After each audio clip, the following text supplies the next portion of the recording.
추석 명절이 이어지는 주일 아침 예배입니다. 추석 명절을 앞두고 원래는 오늘 예쁜 선물 받은 한복을 입고 설교하려고 했는데 어제 입어보려고 했더니 너무 더워요. 아직 여름 더위가 추석까지 이어지고 있구나. 어제 저녁에 잘 때에도 선풍기를 찾았던 제 모습을 보면서 대신 여러분들에게 좋은 선물 덕담으로 하나님 말씀 나누고 싶습니다. 또 추석 명절의 보름달만큼 여러분 가정에 창고에 이 땅의 기름진 복도 체험 받을 뿐만 아니라 그 추석 보름달까지도 지으신 하나님의 영적인 복, 관계의 누림이 가득한 이번 명절 되기를 주님의 이름으로 축원합니다. 정호승 시인이 쓴 내가 인생의 힘이 되어준 한마디라는 책을 보면 토끼와 거북이 이야기, 잘 아는 이야기가 나옵니다. 이 책의 저자는 이 토끼와 거북이 이야기를 어려서 국민학교에서 들을 때마다 이런 의문을 가졌다고 합니다. 토끼와 거북이는 왜 경주를 했을까?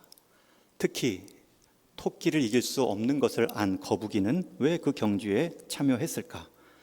물론 아무리 빠른 토끼라도 방심하면, 교만하면 거북이에 질 수 있다. 또 아무리 느린 거북이라도 성실하면 이길 수 있는 기회도 있다라는 교훈이 있겠지만 정작 거북이는 같은 거북이끼리 달려도 승리를 보장할 수 없는 상황인데 왜 그 빠른 토끼와 경주에 참여했을까? 이 작가는 나중에 커서 그 궁금증이 풀렸다고 말합니다. 작가가 말하는 답은 거북이는 아예 처음부터 토끼를 이길 목적으로 경주에 참여한 것이 아니라고 말합니다. 이미 질 줄 알고 경주에 참여했다는 것이죠. 다만 거북이의 목표는 토끼를 이기는 것이 아니라 시간이 오래 걸리더라도 결승점에 꽂아 있는 그 마지막 결승선까지는 내가 포기하지 말고 달려보자. 그래서 거북이는 토끼를 보지 않고 달립니다. 토끼가 잠을 자든 자지 않든 아무런 문제가 되지 않습니다.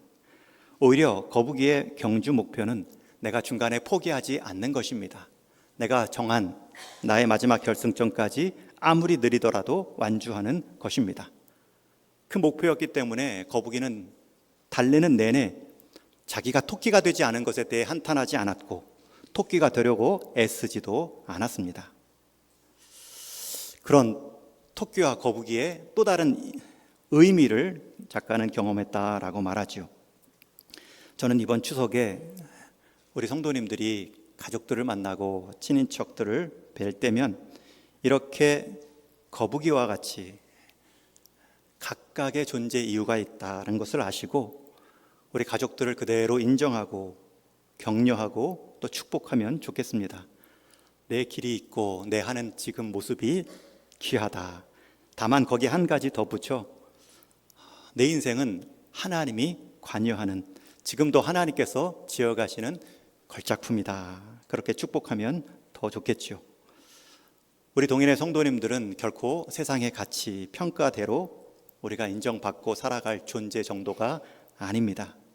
각각의 역할이 있고 각각의 인생 목적이 있습니다. 내 삶의 목표를 남에게 강요할 필요도 없고요. 남의 목표를 내가 흉내내며 토끼인 척할 이유도 없습니다. 내가 누구인가, 하나님 관계 안에선 나의 존재는 무엇인가 인정받고 격려하는 삶, 그러한 추석 명절로 제가 기도할 것이고 또 교회 역사를 보아도 그런 교회 각각의 역할이 있었던 것을 알 수 있습니다. 사도행전과 교회 2000년 역사에서 꼭 기억해야 될 두 교회가 있다면 예루살렘 교회와 안디옥 교회입니다. 교회의 시작이 예루살렘 교회에서 시작되었다면 교회가 확장되는 것은 안디옥 교회를 통해 이루어졌습니다.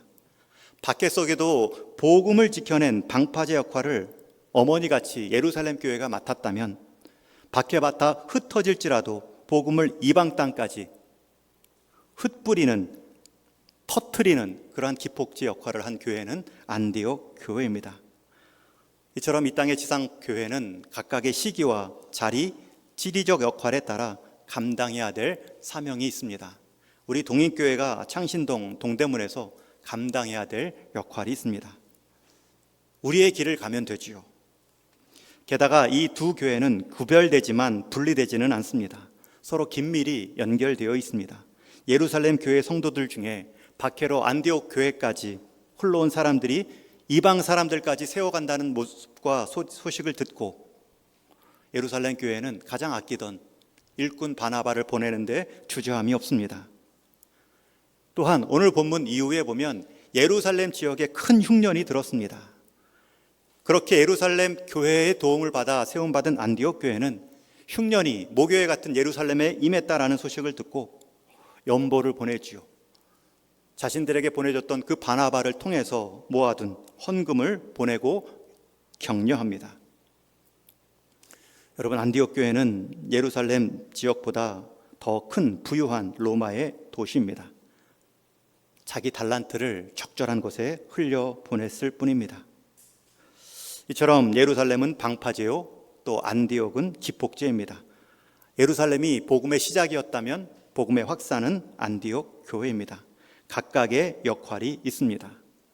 예루살렘 교회는 안디옥 교회와 경쟁하지 않았습니다. 오히려 일꾼들을 보내고 후원하며 격려합니다. 그 사람이 바나바였고, 바나바는 안디옥 지역에 와서 제일 먼저 본 것이 그곳에 임한 하나님의 은혜였습니다. 그 소식을 듣고 안디옥에 도착한 바나바는 결심합니다. 이곳에 말씀이 필요하다. 주의 손이 함께 하려면, 은혜 안에 머물려면 이들에게 말씀의 가르침이 필요하다. 그리고 생각해냅니다. 그리고 떠오른 한 사람이 있습니다. 아니, 이 사람밖에는 이 상황에서 최고의 성경 교사는 없다 생각하며 한 사람을 찾아 나서지요. 우리 25절 말씀 같이 한번 읽습니다. 시작. 바나바가 사울을 찾으러 다소에 가서. 예루살렘 교회와 안디옥이 500km입니다. 그런데 이 안디옥에서 다시 다소까지는 170km를 또 갑니다. 이유는 사울을 찾고자. 여기서 말하는 사울은 사도 바울이지요. 사도 바울의 회심 전 이름이 사울입니다. 여러분, 바나바가 지금 사울을 찾으러 그 먼 길을 또 떠납니다.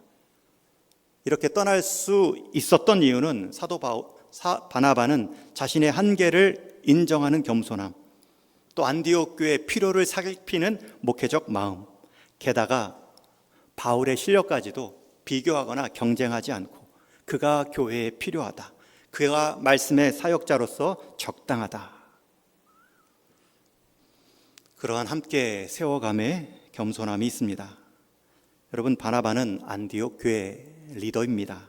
그는 예루살렘 교회에서도 리더였습니다. 바나바는 안디옥 교회에서 스스로를 높일 수 있는 기회가 있었습니다. 스스로 대접받아도 누구 하나 욕하지 않는 상황입니다. 그런 상황에서 안디옥 교회에 유익이 있다면 자기가 대접받는 것보다, 자기가 독주하는 것보다, 자기의 영향력을 더 강화시키는 것보다 또 한 사람을 찾아서 안디옥 교회의 필요를 채우고 있습니다. 여러분, 이 모습이 당연한 것 같고 쉬운 것 같지만 한번 사람의 관심과 권력을 맛본 사람이 그 자리를 나누고 그 자리에 더 다른 사람들을 세우는 일은 인간의 죄성상 자연스러운 일이 아닙니다. 오히려 몰려드는 사람을 보고 자기가 없으면 이 공동체는 안 된다, 자기의 가르침으로 양떼가 배부를 수 있다 착각하며 모든 지도자가 빠질 수 있는 영적인 함정입니다. 그런 함정을 바나바는 지금 넘어가며 바로 지체하지 않고 사울을 찾고 있습니다. 여러분, 여기서 찾고 있다는 말은 말 그대로 소재지를 모르는 채 수소문하여 찾는다는 말입니다. 한양 가서 김서방 찾는다라는 말처럼 지금 바나바는 다소 지역에 사울이라는 이름 하나만을 들고, 게다가 사울은 지금 박해를 피해 숨어 있는 상황에서 그를 찾아 나선 것입니다. 여러분, 바나바가 사울을 찾아 나선 것은 오늘 본문이 처음이 아닙니다. 사울이 회심했던 사건이 앞에 사도행전 9장에 나오는데, 사울은 회심하기 전까지 오히려 교회를 박해했던 사람, 회심하던 그날 그 길에서도 다메섹에 있는 교인들을 잡으러 갔던 사람입니다. 그때 하늘로부터 빛과 소리를 듣지요. 사울아 사울아, 내가 어찌하여 나를 박해하느냐. 엉겁결에 사울은 묻습니다. 주님, 누구십니까? 나는 내가 박해하는 예수니라. 이 신비한 영적 체험과 함께 사울은 잠시 눈이 멉니다. 하나님께서 눈이 멀게 하셨죠. 그동안 그가 봐왔던 것이 실체가 아닐 수 있음을 눈을 가리게 하심으로 보이지 않는 것이 있다는 것을 깨닫게 해주시죠. 그리고 후에 하나님은 예비하신 아나니아의 도움으로 사울의 눈을 다시 뜨게 하십니다. 세례를 받고 새로운 성도의 삶을 살게 합니다. 사울의 성격상 새로운 성도로 살아가면서부터 그는 전도하기 시작합니다. 박해하러 갔던 그 다메섹 지역의 회당을 찾아가 그리스도가 하나님의 아들입니다, 신앙 고백으로 복음을 전합니다. 여러분, 다메섹 사람들이 놀랍니다. 의심합니다. 다메섹에 기독교인들을 잡으러 온다는 사울이 있다. 근데 그 사람이 정작 도착해서는 회당을 찾아다니면서 성도들을 만나면서 그리스도를 증거하고 있는 것입니다. 여러분, 이 모습은 그 다메섹 지역에 있던 정통 유대인들에게도 당혹스럽습니다. 사울의 회심은 양쪽에서부터 의심을 받고 있습니다. 교회 사람들은 정말 회심했는가 의심하고 있고요. 유대 교도들은 아니 가말리알에 그렇게 잘 배우고 다음 우리 유대교회 리더 역할을 하는 사람이 지금 이단의 교수가 되어 오히려 그리스도를 증거하고 있다. 교회를 박해하던 자가 지금 교회를 옹호하자 유대교인들은 그의 입을 막고 죽이려고 쫓아옵니다. 다메섹 성문까지 지키며 그를 잡고자 서 있습니다. 그때 가까스로 다메섹 성도들의 도움을 받아 밤에 광주리를 타고 탈출하여 예루살렘으로 돌아가죠. 돌아간 예루살렘 교회에서도 어리둥절입니다. 사울이 변화받은 것 외에는 변한 것이 아무도 없기 때문에 그에 대한 의심의 눈초리가 여전합니다. 우리 9장 26절을 함께 읽겠습니다. 시작. 사울이 예루살렘에 가서 제자들을 사귀고자 하나 다 두려워하여 그가 죄자됨을 믿지 아니하니. 예루살렘에서 다메섹 가다가 변화받고 다메섹에서 복음 증거하다가 위협받으니 다시 예루살렘에 돌아왔는데 이제 변화된 자로서 예루살렘의 제자들과 사귀고자 하나 오히려 예루살렘 제자들이 다 두려워하여 그의 제자됨을 믿지 아니합니다. 여러분, 얼마나 난처합니까? 사울이 지금 양쪽에서 다 왕따를 당하고 있습니다. 그와 접촉하며 그와 격려하에 그의 말을 귀담아 주는 사람이 없습니다. 그런 상황에서 누가 그의 자리에서 그를 옹호해 줍니까? 이어지는 27절 말씀을 보면 바나바가 데리고 사도들에게 가서 그가 길에서 어떻게 주를 보았는지와 주께서 그에게 말씀하신 일과 다메섹에서 그가 어떻게 예수의 이름으로 담대히 말하였는지를 전하니라. 사울을 처음으로 예루살렘 교회 성도들에게 소개하고 그의 편에 서서 신앙을 인정한 사람이 바나바입니다. 여러분, 바나바는 이미 예루살렘 교회의 지도자입니다. 그런데 그 지도자의 기득권을 지금 사울을 세우는 데 사용하고 있습니다. 또 파송받은 안디옥 교회에서도 지금 바나바는 지도자입니다. 그런데 그 자신의 주목받음, 그 영향력을 지금 다시 사울과 나누고 있습니다. 역시 착하고 믿음 있는 바나바의 행동입니다. 사울을 처음으로 사도들에게 소개한 것도 바나바이고 안디옥 교회 교사로 세운 사람도 바나바입니다. 얼마든지 새로 신생교회 안디옥에서 기득권을 내세우고 사울을 향해서도 자기의 영향력을 과시할 수 있었던 바나바가 오히려 서로에게 유익이다. 안디옥도 사울이 필요하고 사울도 섬기고 봉사할 안디옥이 필요하다. 바나바는 자신을 연결자로 만족하며 둘을 연결해 줍니다. 여러분, 지금까지 교회 역사는 이러한 숨은 연결자들을 통해 이어져 왔습니다. 교회 안에서 가장 선봉에 선 사람들, 그런 사람들의 숨은 헌신, 봉사 때문에 오늘도 우리 동인교회는 이어져 오고 있는 것입니다. 저는 우리 동인교회 구석구석에서도 이런 숨은 초석의 연결자들을 보고 있습니다. 목회자가 놓친 부분들을 정말 이분들이 숨은 연결자로 채워가고 계시는구나. 그냥 각자의 자리에서 마땅히 자신의 해야 할 몫으로 여기며 묵묵히 감당하시는구나. 그러면서 깨닫죠. 이분들이 바나바이다. 그리고 결국은 그러한 바나바의 수고로 안디옥과 사울이 만납니다. 우리 26절도 같이 읽습니다. 시작. 만남에 안디옥에 데리고 와서 둘이 교회에 1년간 모여 있어 큰 무리를 가르쳤고. 여기서 만났다라는 표현, 여러분 사울에게는 바울이 되는 기회가 되었고요, 안디옥 교회는 이제 파송하는 새로운 기회가 되었습니다. 여러분, 만남에는 이러한 숨은 복이 있습니다. 여러분, 만남을 중시해야 됩니다. 물론 여러분들이 좋은 만남을 위해서도 기도하셔야 되겠지만 여러분들이 좋은 만남이 되어 주셔야 됩니다. 내 주변에 좋은 사람들만 만나게 해주십시오, 그렇게 기도하지 마시고 내가 어떤 사람에게도 좋은 만남의 사람이 되게 해 주십시오. 다가섬이 필요하지요. 바나바는 사울과 함께 1년간 부지런히 말씀을 가르칩니다. 여러분, 교회 사역의 토대는 말씀입니다. 이 부분을 등한시해서는 안 됩니다. 10년, 20년 닮아도 교회에 신앙생활을 한 것 같지만 말씀의 초석을 놓지 않으면 1년을 그저 10년 반복한 것에 불과합니다. 어떤 분들은 10년, 20년의 말씀의 초석을 놓으며 신앙을 세워가는 분이 있는가 하면, 어떤 분은 말씀의 교제 없이 사람 간의 교제로만 10년, 20년, 1년을 20번, 30번 반복한 신앙생활도 있습니다. 깊이가 없죠. 뿌리가 얕을 것이고 열매도 풍성하지 않습니다.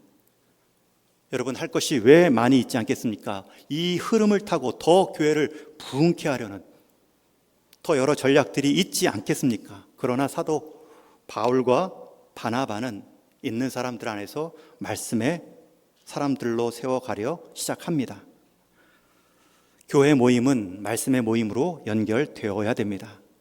사람 모임으로 인간의 정만 그저 누리겠다, 아주 위험한 생각입니다.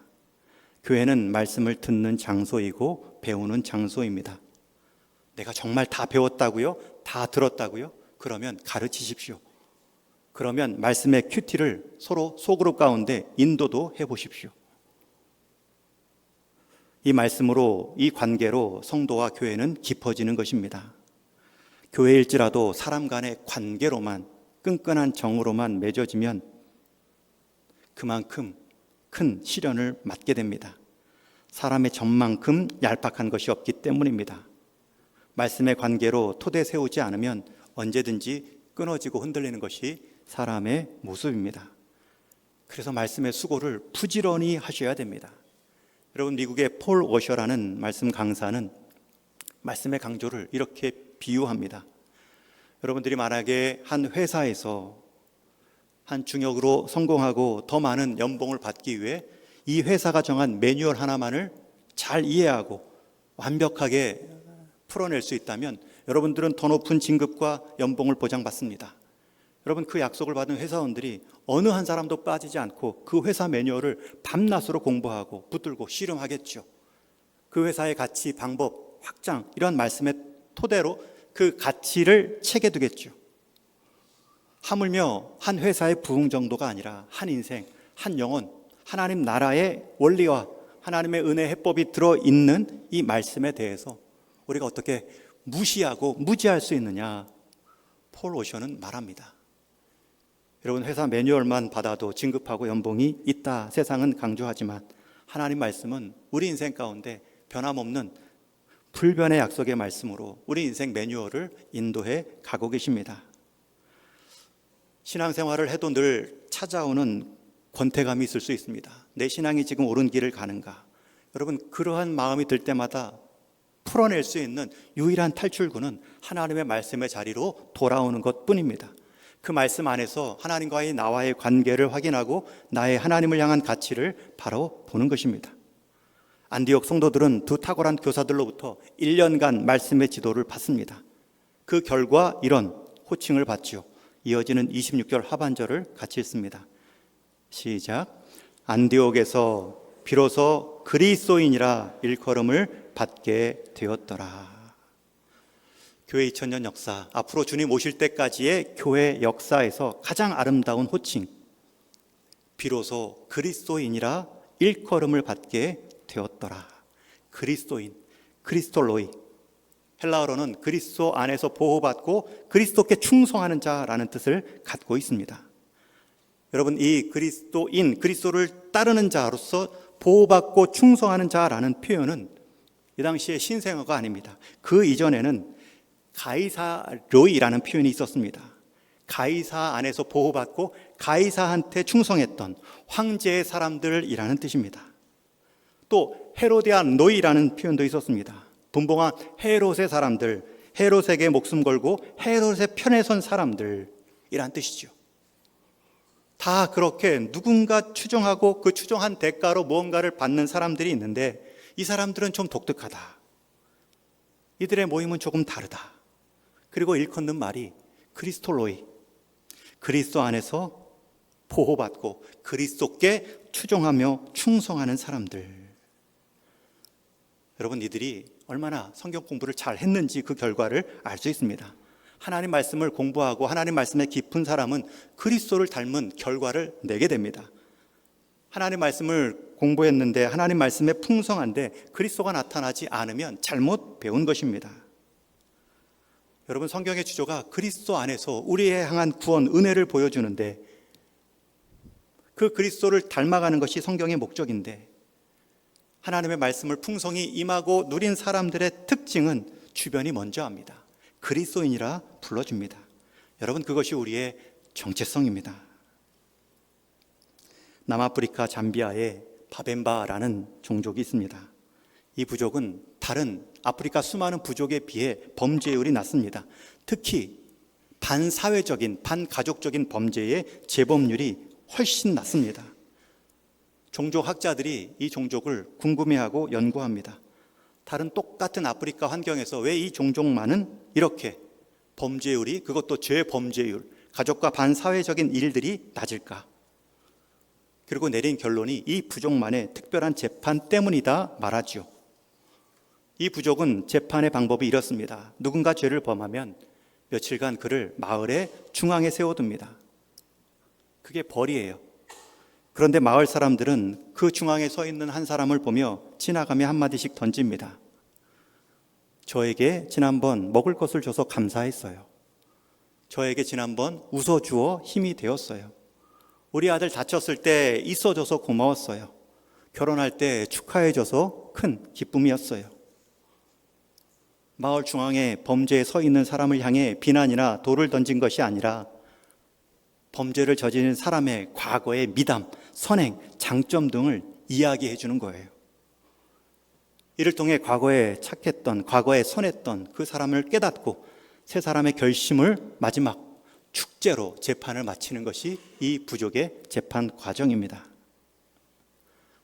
여러분, 우리 모든 사람은 다 불러주는 대로 자기 정체성에 맞게 살아가려는 경향이 있습니다. 예를 들어 자신을 군인으로 생각하면 군복만 입으면 군인 같은 행동들이 나오죠. 이 바벤바 부족의 재판은 재판받는 사람으로 하여금 자신이 누구였던가를 다시 한번 돌아보게 합니다.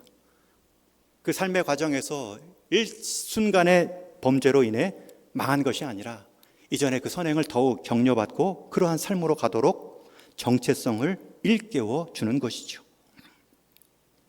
세상은 끊임없이 우리가 누구인지를, 우리가 얼마나 가치 있는 존재인가를 잊게 만듭니다. 그리스도 안에서 정한 우리의 가치를 못 보게 만듭니다. 그리고 세상의 가치로 비교하게 만들죠. 한 학생이 비교라는 두 글자로 이 행시를 이렇게 지었습니다. 비교, 비참해지거나 교만해지거나. 여러분, 비교할 때 나올 수 있는 두 가지 부정적 결과입니다. 비교해서 모자르면 비참한 감이 들지요. 비교해서 낫다 생각하면 사람이 교만하고 우쭐해지지요. 자꾸 그런 마음으로 우리의 가치, 그리스도 안에서 우리의 달란트들을 못 보게 눈을 가리웁니다. 추석 명절 예배 순서지에 설교 때도 잠깐 소개해놨는데요. 한 세미나 강사가 청중 앞에서 5만 원권짜리 지폐를 들고 강의합니다. 저는 이것을 여러분들에게 드리고자 하는데 받기 원하시는 분들은 손 들어 주십시오. 눈치보다 우물쭈물하지만 결국 모든 사람들이 손을 들었습니다. 그러자 강사가 그 5만 원권짜리를 마구 구깁니다. 이 구긴 돈을 그래도 받으시고자 하는 분들은 손을 계속 들어주세요. 다들 웃을 뿐 손을 내리지 않습니다. 그러자 이번에 구겨진 그 5만 원권을 땅에 던지고 발로 밟습니다.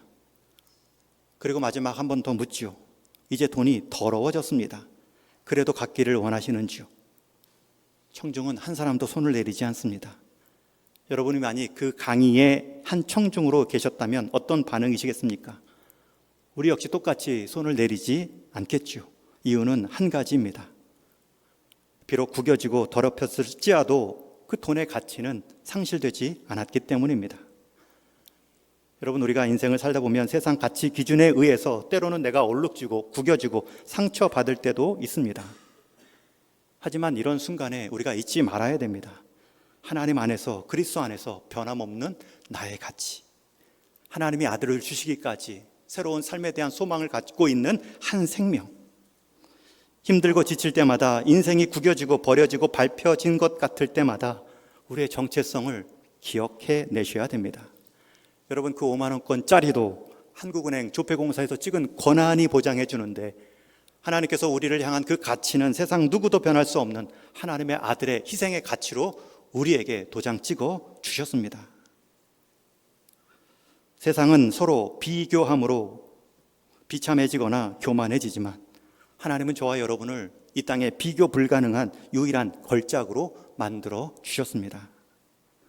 그러니 우리 인생의 가치를 알고 다른 인생, 닮아가는 짝퉁 인생으로 살아갈 것이 아니라 나만의 정품 인생을 누리고 감사함으로 자라가는 것, 그 모습이 그리스도인의 기쁨입니다. 그것을 이어가시려면 말씀 안에서 여러분들이 여러분들의 삶을 담가 두셔야 됩니다. 하나님 말씀이 풍성해지면 사람을 대하는 풍성함이 생깁니다. 왜냐하면 세상 가치 기준으로 경쟁하고 각축하는 것에서 이탈했기 때문입니다. 하나님 가치 기준에 내가 풍성한지를 깨달았기 때문에 정말 진짜 보석을 경험한 사람은 가짜 보석에 대해 마음을 두지 않는 것처럼 여유로움이 생깁니다. 그 여유로움 가운데 대화할 때 그것이 전도의 시작입니다. 하나님의 말씀의 은혜를 자기 삶의 향기로 그냥 뿜어내는 것입니다. 그것을 성도의 교제 안에서 일깨워주는 것, 그게 참된 성도의 누림이지요. 우리가 누릴 수 있고 주장해낼 수 있는 아름다운 호칭, 그리스도인입니다.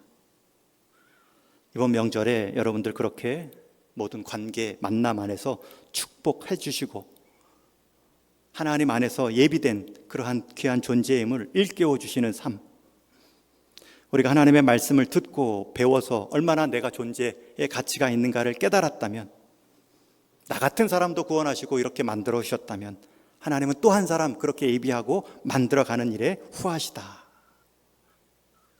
여러분, 이번 명절에는 여러분의 개인 궁금증을 푸는 일에 대화하지 마시고 좀 질문을 많이 하세요. 요즘 무슨 재미난 일, 무슨 관심사가 있는지, 그것을 누리고자 할 때 어려운 것은 없는지, 하나님을 믿는 내가 너를 위해 기도할 것은 무엇인지, 취업은 했니? 결혼은 했니? 월급은 얼마니? 그런 거 묻지 마시고 그의 관심사, 그의 앞으로의 진로에 있어서 내가 기여할 수 있는 기도의 제목들, 경청으로 만남을 복되게 할 수 있습니다. 그렇다면 주변에서 먼저 부를 것입니다.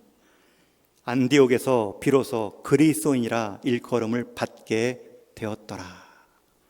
여러분, 안디옥에서 말씀 공부한 사람들이 스스로를 그리스도라 말한 것이 아닙니다. 그저 말씀 공부한 대로 그리스도인을 좋아하고 그리스도 안에서 보호받고 그리스도께 충성하는 그 모습을 보았더니 주변이 그리스도인이라 일컬어 주었습니다. 여러분, 우리의 외모, 키, 몸무게는 체중계가 정확히 말해줍니다. 우리의 외모는 거울이 보여줍니다. 그러나 우리가 신앙생활, 우리가 주님을 닮았다라는 평가는 우리가 스스로 알 수가 없습니다. 오늘 말씀이 답입니다. 안디옥에서 비로소 그리스도인이라 일컬음을 받게 되었더라. 교인됨, 내가 그리스도인을 닮아감은 거울이, 체중계가 말해주지 않습니다. 세상에 나가서 내 이웃 사람들에게, 내 관계한 사람들에게 들어보면 압니다.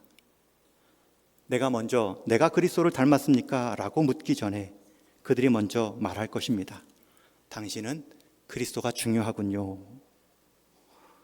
그리스도가 삶의 중심에 단단히 뿌리 놓여진 사람, 그리스도를 위해 자기 생활뿐만 아니라 생명까지도 드려낼 수 있을 것 같은 사람, 그런 사람이 그리스도인이라 일컬음을 받습니다. 이제 말씀을 맺습니다. 바나바는 몰려오는 이방인들을 보고 가장 먼저 말씀의 골조를 세우는 일을 시작합니다. 그 일을 감당하는 데 있어서 자신의 기득권을 내려놓고 사울을 불러내는 겸손함도 보여주었습니다. 여러분, 그 과정에서 결과는 그리스도인이라 라는 교회사의 가장 아름다운 호칭을 주변으로부터 받습니다. 저는 이번 명절이 여러분들이 비로소 그리스도인이다, 많은 교인들이, 많은 교회가 지탄을 받고 있는 상황에서도 그래도 비로소 그리스도인이 있군요 라고 들을 수 있는 새로운 출발의 시작이 되기를 축원합니다. 여러분들을 통하여서 여러분들께 속한 모든 관계 안에서 하나님의 복이 여러분들의 대화를 통해 흘러넘치는 명절 되기를 주님의 이름으로 축원합니다.